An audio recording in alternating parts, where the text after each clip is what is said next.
Messieurs les présidents et membres de l'association patriotique, Monsieur le commandant Pelletier, Monsieur le major Bondeau, que je remercie et salue pour son arrivée au sein du CIS, l'ensemble des sapeurs-pompiers, qu'ils soient en activité ou retraités, pour leur présence nombreuse ce matin, que je salue, Monsieur le directeur Jean-Jacques Bernard et l'ensemble de l'école Annick Mouvet qui, encore une fois cette année, nous rejoint. Chers enfants, merci d'être là aujourd'hui avec les porte-drapeaux, avec la Philharmonie, pour nous accompagner dans cette commémoration. Ce matin, c'est vrai, il fait froid. Et tout le monde a eu un mot pour dire à quel point il était transpercé par ces températures difficiles à supporter. Tout le monde a eu un frisson par ce vent glacé qui nous transperce, mais qu'il est difficile d'imaginer se plaindre aujourd'hui, qu'il est difficile quand on sait que de 1914 à 1918, une génération entière a été sacrifiée. 10 millions de morts sur cette guerre, 10 millions à vous les enfants. Cela signifierait, si on ramenait ça à la population française, qu'un Français sur 6 serait mort au combat aujourd'hui.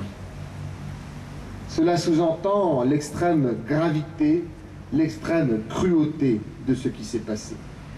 Et aujourd'hui, je veux d'abord m'adresser à ces 10 millions de morts, à chacun d'entre eux, parce que là où ils sont, forcément, ils ont un regard attentif, bienveillant sur ces commémorations.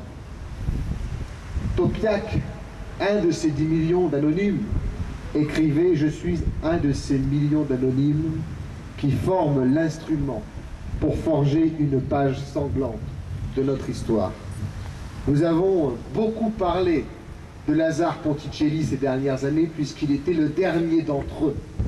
Pourtant, chacun à sa place, chacun dans sa vie, a été meurtri.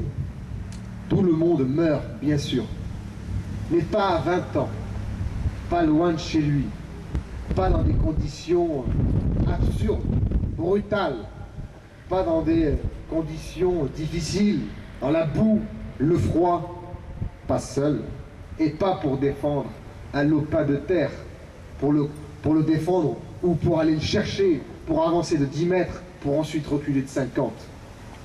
Alors oui, tout le monde meurt, mais pas par dizaines, pas par centaines de milliers. Et aujourd'hui, nous devons nous rappeler, nous souvenir de cette génération sacrifiée qui, pirouette de l'histoire, est née à l'époque qu'on appelait la Belle Époque, comme si là, il y avait les prémices des difficultés à venir. Le risque, le danger, pour nous, aujourd'hui, en 2010, ce serait de voir mourir une deuxième fois ces 10 millions de victimes, mourir d'oubli. Ce travail qui est le nôtre, un travail quotidien, de mémoire, de souvenirs. Et je veux sincèrement et chaleureusement saluer l'équipe enseignante de l'école Mouvet et l'ensemble des enfants présents, parce que le travail de mémoire est un travail absolument fondamental. Le froid, la faim, la peur, la solitude, voilà le lot quotidien de ceux qu'on a appelés les poilus, avec pour seul refuge, pour seul remède, le sommeil, celui du hasard qu'on peut espérer retrouver à quelque instant de la journée ou de la nuit, dans quelque endroit, assis, couché, allongé, recroquevillé. Un des nombreux poilus, Tétin, écrivait ces mots sur le sommeil pour dire à quel point ça leur permettait quelques instants de s'évader. Dormir, c'est échapper à tout ce qui nous entoure. Dormir, c'est renouer avec la vie passée à la faveur des rêves. Il faut remarquer dans ces tranchées boueuses, poisseuses, mers de boue, que ces hommes, courageux, discrets, imaginaient malgré tout l'avenir, arrivaient avec cette formidable envie à se projeter vers demain, en imaginant un foyer, en imaginant des enfants, en imaginant construire une maison, bref, reconstruire une vie sur un tas de cendres, sur un tas de boue. Il faut saluer à ce moment précis, dans les tranchées, l'envie de vivre. l'envie de vivre dans cette guerre qui, comme toutes les guerres que nous avons connues, est une guerre éminemment civile. C'est l'homme face à lui-même, tué pour ne pas être tué. Vie après vie, nous sommes allés rechercher cet idéal de liberté, certes, mais à quel prix? Personne ne peut parler de victoire quand 10 millions d'humains sont sacrifiés sur l'autel de cette fameuse liberté. Alors oui, c'est une défaite pour l'humanité, une défaite dont les générations auxquelles nous appartenons doivent se servir.